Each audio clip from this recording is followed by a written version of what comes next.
वबिमा अन्नी कादिरिय्युन अक़ूल अदरिक अब्दक जीलानी अदरिक अब्दक जीलानी। अस्सलामु अलैकुम वरहमतुल्लाहि वबरकातुहू। नहमदुहु व नुसल्ली व नुसल्लिमु अला हबीबिहिल करीम। अम्मा बअद फ़अऊज़ु बिल्लाहि मिनश शैतानिर रजीम। बिस्मिल्लाहिर रहमानिर रहीम। व अंतुमुल अअलौना इन कुंतुम मुमिनीन। सदक़ल्लाहु मौलानल अज़ीम व बल्लग़ना रसूलुहुन नबियुल अमीनुल करीम व नहनु अला ज़ालिका लमिनश शाहिदीन वश्शाकिरीन वल्हम्दुलिल्लाहि रब्बिल आलमीन।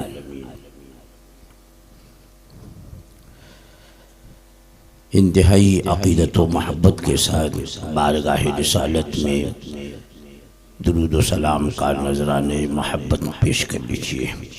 अल्लाहुम्मा सल्लि अला सय्यिदना व मौलाना मुहम्मदिन मादिल जूद वल करम व आलिहिल किराम व इब्निहिल करीम व बारिक व सल्लिम सलातुम व सलामन अलैका या सय्यदी या रसूलल्लाह सल्लल्लाहु तआला अलैहि वसल्लम।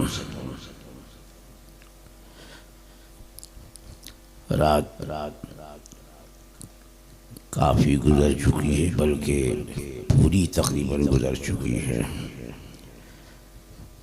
4:00 हो गए। 4:22 पे सुबह सादिक।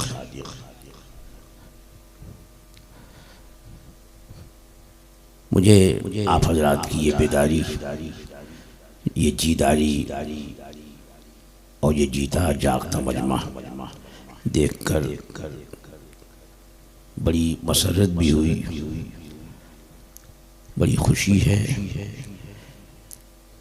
कि हज़रत शहबाज़ दक्कन अलैहि रहमतु व रिज़वान के चाहने वाले ये जियाले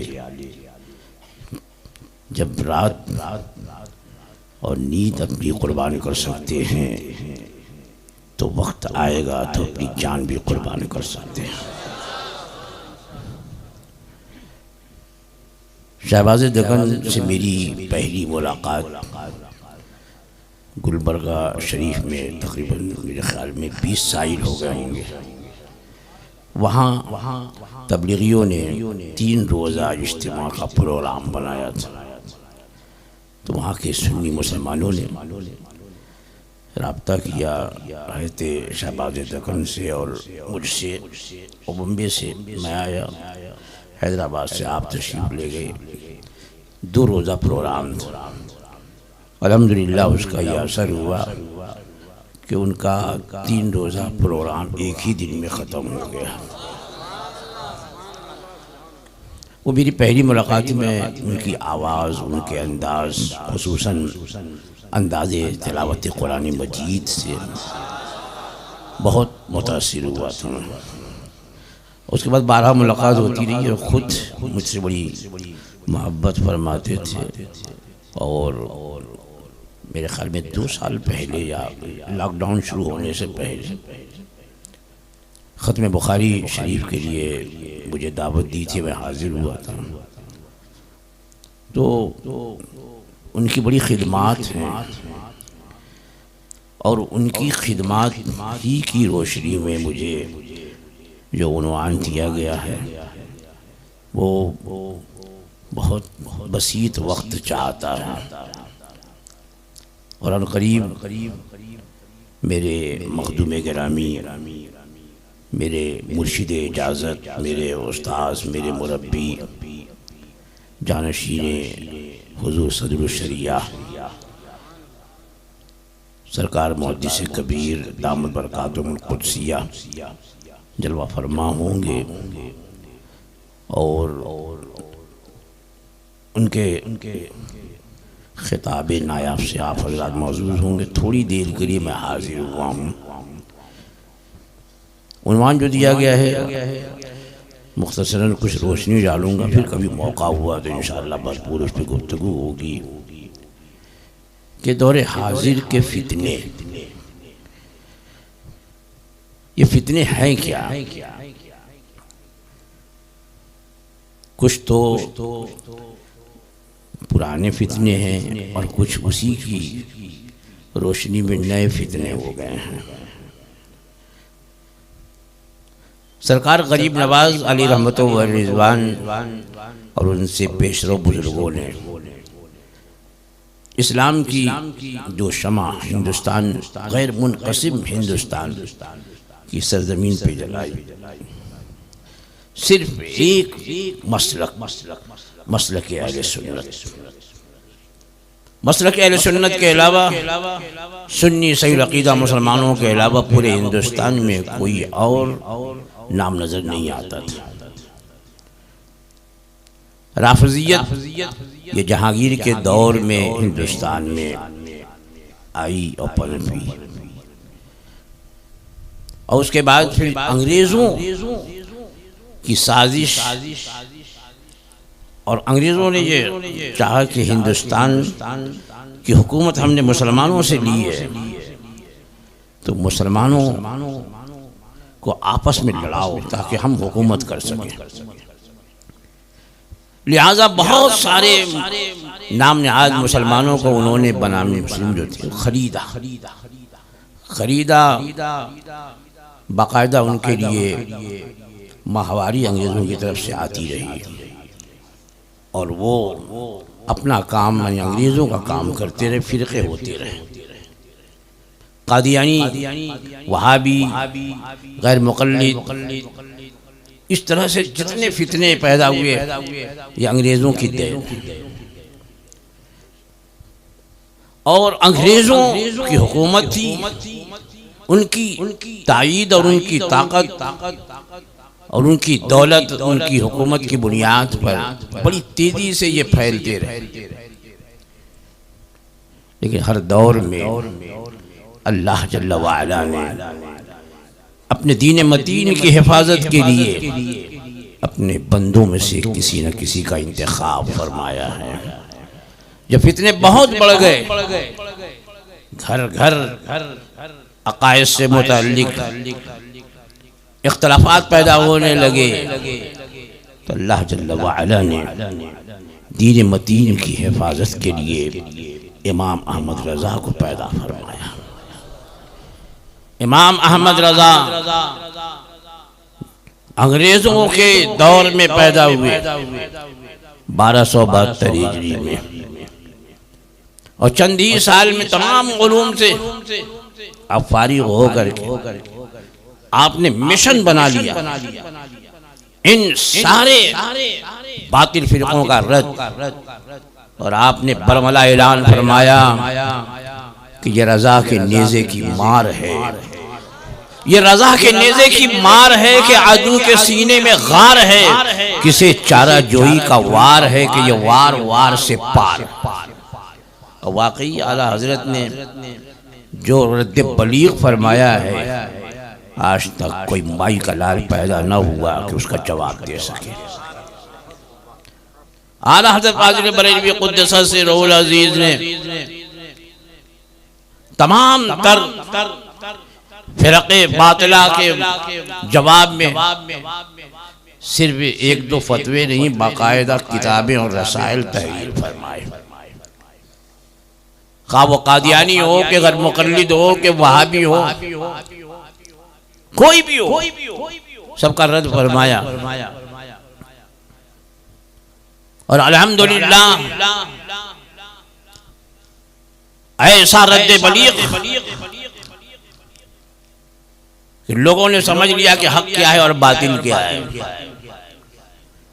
लिहाजा अब एक नया फितना जन्म ले चुका है, और वो नया फितना बड़ी तेजी से बढ़ रहा है, वो है सुलह कुल्लियत। अवाम समझ नहीं पा रहे। जिस तरह शुरू में वहाबियों को अवाम अहले सुन्नत नहीं समझ सके, वो देख रहे हैं कि भाई ये भी हमारी तरह नमाज पढ़ते हैं, कलमा पढ़ते। शियों से बहुत ज्यादा फर्क होने की वजह से अवाम अहले सुन्नत शियों से तो आगाह हो जाते थे, लेकिन वहाबियों से आगाह नहीं थे। आला हज़रत फ़ाज़िल बरेलवी क़ुद्दस सिर्रुल अज़ीज़ ने उनकी बदअक़ीदगी और उनकी अक़ीदे की ख़ुबासत को खोल खोल कर बयान कर दिया। अवाम उनसे आगाह हो गया। अब नया चार्ज लेकर के आए सुलह कुल्लिया। ये समझ में नहीं आते। आम आदमी समझता भाई देखो ये भी तो सलातो सलाम पढ़ रहे हैं खड़े होकर, ये भी गरीब नवाज के मज़ार पे जाते हैं, चादर भी चढ़ाते, नियाज भी करते, नियाज भी खाते। पहले हम वहाबियों को इसलिए पहचान लेते थे कि सलातो सलाम के वक्त वो खड़े नहीं होते, नियाज नहीं करते, बहुत से खाते भी नहीं थे, पहचान लेते थे कि ये वहाबी है।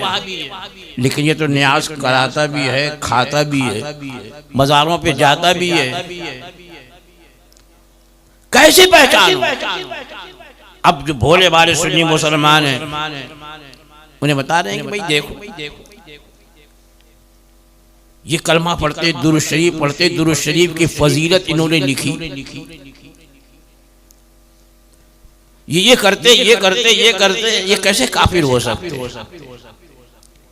अगर कभी ये बताया जाए कि इनके फला मौलवी ने ये लिखा, ये गुस्सा, अरे उन्होंने लिखा, वो लिखे और कब्र में चले गए, न उनकी कब्र में हमको घुसना है, न हमारी कब्र में वो घुसेंगे। अब आम आदमी का भाई बात तो सही बोल रहा है, लिख के मर गए, इन्होंने तो नहीं तौहीन की ना, इन्होंने तो नहीं लिखा ना। ये मैं आज खूब अच्छी तरह आप समझ लीजिए इसे, ये आपको अक्सर सुनने में मिलेगा कि जिन्होंने किया वो मर गए, वो झेल रहे होंगे कब्र में, हमको उनके कब्र में थोड़ी जाना है। तो अब ये समझ हाँ भाई ये तो कलमा भी पढ़ता है, दुरूद शरीफ भी पढ़ता है, हम क्यों इसको काफिर माने? तो याद रखिए काफिर को काफिर मानना भी ये जरूरियात दीन से। इन लोगों ने एक और निकाला था, क्या निकाला था कि काफिर को भी काफिर ना कहो। एक जगह में पहुंचा, मुझसे सवाल हुआ कि कुछ लोग कहते हैं कि काफिर को काफिर मत कहो, जितनी देर तक काफिर कहोगे उतनी देर तक तस्बीह पढ़ोगे, कुरान पढ़ोगे, सवाब मिलेगा। मैंने कहा हम लोगों ने ये तो नहीं कहा है कि काफिर काफिर की तस्बीह पढ़ो, लेकिन उससे पूछो कि अगर पूछा जाए तुमसे कि जवाहरलाल नेहरू और गांधी ये क्या थे, तो क्या बताओ, क्या बोलोगे? हम काफिर नहीं बोलेंगे, क्या बोलोगे? अपना भाई बोलोगे तो बोलो, तुम्हारे भाई तो वही है, कहोगे क्या? तो एक और उन लोगों ने जाल फेंका कि काफिर को काफिर मत कहो, हो सकता है कि वो मुसलमान हो जाए। मैं कहा अच्छा, तो काफिर को काफिर मत कहो, हो सकता है कि मुसलमान हो जाए, तो किसी चीज को उसका नाम हम लेना ही मुश्किल हो जाए। दूध को दूध मत कहो, हो सकता है दही बन जाए। दही को दही मत कहो, हो सकता है लस्सी बन जाए। कोई भी चीजें तो बन रही हैं, बल्कि अब तो उनकी जुबान में ये भी कह दिया जाए कि लड़की को लड़की मत कहो, आजकल ऑपरेशन करके लड़के बन जाते हैं। औरत को औरत मत कहो, हो सकता है मर्द हो जाए। कोई बात हुई? अरे जब हो जाए तो वो कहा जाएगा, अभी क्या है ये तुमसे पूछा जाता। क्या है वो? दिन है तो दिन बोलो, रात है तो रात बोलो। हम रात को रात नहीं बोलेंगे, दिन हो जाए, और दिन को दिन नहीं कहेंगे, सूरज डूब जाएगा तो रात हो जाएगी। कुछ बात बेवकूफ बनाने वाली बात है। उनसे पूछो, काफिर को काफिर नहीं कहेंगे, वो क्या कहेंगे? उनसे पूछा जाए कि ये जयप्रकाश नारायण और ये पना और ढेकना ये सब क्या है? कुछ नहीं बोलेंगे, हाथ बांध के खड़े रहेंगे, नहीं बोलेंगे कि काफिर को काफिर ना। ये बेवकूफ बनाने वाली बात है। जो इस वक्त है वो कहो। कुरान मजीद में जब यह फरमाया गया, बाकायदा उन्हें काफिर कहा गया, अल्लाह ने अपने महबूब को हुक्म फरमाया, कुल या अय्युहल काफिरून, ऐ महबूब फरमा दो ऐ काफिरों। तो मेरे आका ने उन्हें काफिर कहा। यही नहीं बल्कि जो कलमा पढ़ते थे लेकिन दिलों में मेरे आका सल्लल्लाहु अलैहि वसल्लम से कुदूरत रखते थे, उन्हें भी कुरान मजीद ने काफिर कहा। मुख्तसर अर्ज करूं, ग़ज़वा तबूक में सरकार तशरीफ ले जा रहे हैं। एक जगह सरकार ने सहाबा किराम के साथ पड़ाव डाला, उस लश्कर में कुछ मुनाफिकीन भी थे। अब एक सहाबी रसूल की ऊँटनी गुम हो गई, बहुत तलाश किया, इधर उधर गए, नहीं मिली। सरकार की बारगाह में हाजिर हुए और अर्ज की, या रसूल अल्लाह सल्लल्लाहु तआला अलैहि वसल्लम, मेरी ऊँटनी खो गई है, बहुत तलाश किया, नहीं मिली। तो मेरे आका ने ये नहीं फरमाया कि तुम्हारे पास भी दो आँखें, मेरे पास भी दो आँखें, जब तुम नहीं इधर उधर जाकर देख सके, मैं बैठा बैठा क्या देखूंगा? ये नहीं फरमाया। मेरे आका ने फरमाया, फलां पहाड़ की वादी में चले जाओ, तुम्हारी ऊँटनी मिल जाएगी। वो गए, वाकई ऊँटनी मौजूद थी, लेके आए। अब जब ये वाकया मशहूर हुआ तो वो मुनाफिकीन थे, माज़अल्लाह, उन्होंने कहा, ये देखो दूर की ऊँटनी बता रहे हैं और हम इनमें इनके दरमियान मौजूद है, हमारी खबर नहीं इनको। ये रसूल गैब क्या जाने। माज़अल्लाह, वही बोली आज इनकी, ये रसूल गैब क्या जाने। इतना कहा, अल्लाह जल्ला व अला ने अब उनका भेद खोल दिया। अब तक मुनाफिकीन ढके छुपे थे, लेकिन मुस्तफा के इल्म में गैब का इनकार किया, उनका निफाक खोल दिया। और आयत करीमा नाजिल हुई, मेरे आका सल्लल्लाहु तआला अलैहि वसल्लम से इरशाद हुआ, ऐ महबूब, अगर आप इनसे पूछेंगे तो ये यही कहेंगे, सवाल करेंगे तुमने ऐसा कहा, तो ये क्या कहेंगे? महबूब अगर पूछोगे इनसे तो कहेंगे हम तो आपस में हंसी मजाक कर रहे थे, रास्ता काटने के लिए यूं ही दिल लगी कर रहे थे, हम संजीदगी से कोई बात नहीं कर रहे थे। अब जब उन लोगों ने, जब सरकार ने बुलाया और पूछा तो यही जवाब दिया।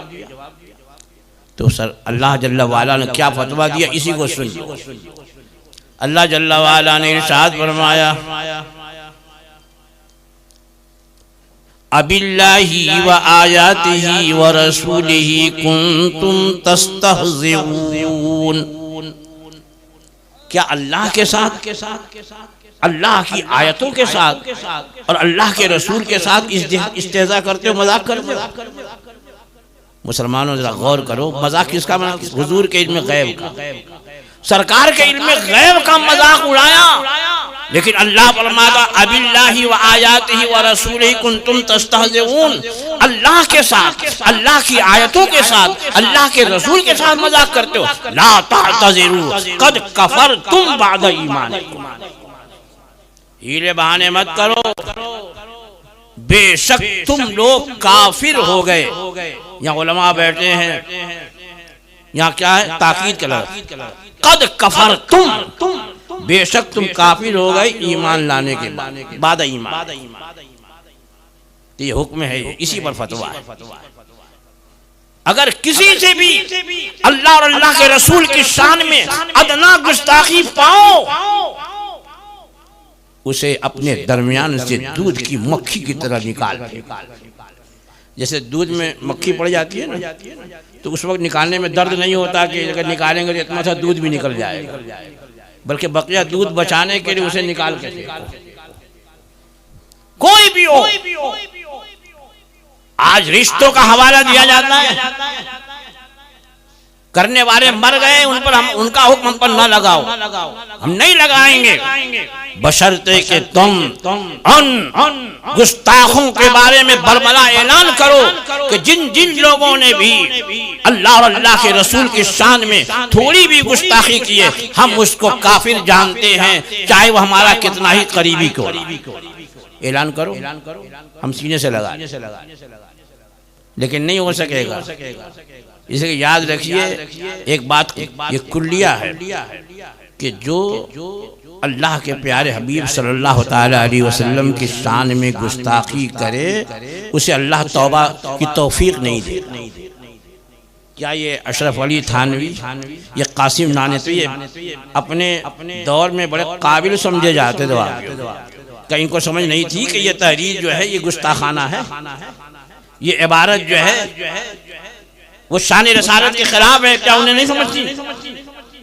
लेकिन अल्लाह ने उन्हें तौबा की तौफीक नहीं दी, तो तौबा की तौफीक नहीं मिली तो याद रखो आजकल उन्हें मुसलमान बनाकर पेश किया जा रहा है कि जिन्होंने लिखा तो लिखा तो ठीक है, उनको काफिर जानो, लेकिन आप यकीन जानिए ये जो आजकल के आम आदमी भी है ना, इनसे बात करो तो ये खुद गुस्ताखी करते हैं, उनको तो जाने दो, वो तो झेल रहे हैं, ये खुद गुस्ताखी करते हैं। इनसे पूछ लो, फौरन कर देंगे भाई अगर तुम्हारे फला ने जो है सरकार के बारे में लिखा कि मर के मिट्टी मिल गई, फौरन माज़अल्लाह बरमला कहते हैं कि अरे तो क्या वो जिंदा है, मिट्टी में नहीं मिले। मैंने खुद अपने कान से सुना रोज़े अनवर के सामने खड़े होकर के एक नजदीक आ रहा है, माफी हजर तुराब, ये मिट्टी है, ये पत्थर है और कुछ नहीं है। सरकार के रोज़े अनवर की तरफ इशारा कर, कौन मुसलमान गवारा करेगा? हमारा तो अकीदा और ईमान है कि तू जिंदा है वल्लाह, तू जिंदा है वल्लाह, मेरी चश्मे आलम से छुप जाने। हम आले सुन्नत व जमात का अकीदा है कि रसूल किराम वक़ाल सल्लल्लाहु ताला अलैहि वसल्लम अपनी कब्र अनवर में अपनी हकीकी हयात तय्यबा के साथ आज भी जलवा फरमा है, और जो उनकी बारगाह में हाजिर होता है तो हाजिर होने वाले को भी देख रहे हैं और उसके सवालात को भी सुन रहे हैं, उसके ख्यालात को भी जान रहे हैं। हमारा तो ये अकीदा है। और इनका क्या अकीदा है? इनका अकीदा ये है कि माज़अल्लाह हो मरकर मिट्टी में मिल गए। ये अवाम भी उनका इस तरह की बात बोलती है। इसलिए ये सुलह कुल्लियत कि किसी को काफिर मत कहो, सब कलमा पढ़ रहे हैं, आप किसी के पीछे भी नमाज पढ़ रहे। मेरे बुजुर्गों, मेरे दोस्तों, याद रखो आप शहबाज दक्कन के उर्स में आए हो, साहिब उर्स का भी यही तरीका था कि न वो बदअकीदों के पीछे कभी नमाज पढ़ते न किसी को पढ़ने देते। कितनी बड़ी मस्जिद हो और कितना नामी गिरामी मौलवी हो, हमारे नजदीक जब उसका अकीदा सही नहीं तो वो इमाम बनाने के भी लायक, क्योंकि उसकी नमाज ही नहीं होती। सुलह कुल्लियत बड़ी तेजी से आज समाज में घुसती जा रही है। मेरे बुजुर्गों, मेरे दोस्तों, इससे बचो। वहाबियत की तो पहचान हो गई है कि भाई वहाँ वहाबी, वहाँ वहाबी, लेकिन ये जो है हर मस्जिद में नमाज पढ़ ले और नाम बड़ा बड़ा रखे। यहाँ तक कि कुछ तो सुलह कुल्ली वो है कि जो सहाबाए किराम के गुस्ताख, हज़रत अमीर मुआविया रज़ी अल्लाह ताला अन्हु को माज़अल्लाह गालियां दे रहे हैं। आज वो गाली दे रहे हैं। यहाँ तक कि हज़रत सैयदना उस्मान गनी रज़ी अल्लाह ताला अन्हु की फजीलत को कम करने के लिए इन लोगों ने रसूलुल्लाह सल्लल्लाहु ताला अलैहि वसल्लम की शहजादियों का इनकार कर दिया। हज़रत सैयदा फातिमा ज़हरा रज़ी अल्लाह ताला अन्हा के अलावा सरकार की जो और शहजादियाँ थीं उनका भी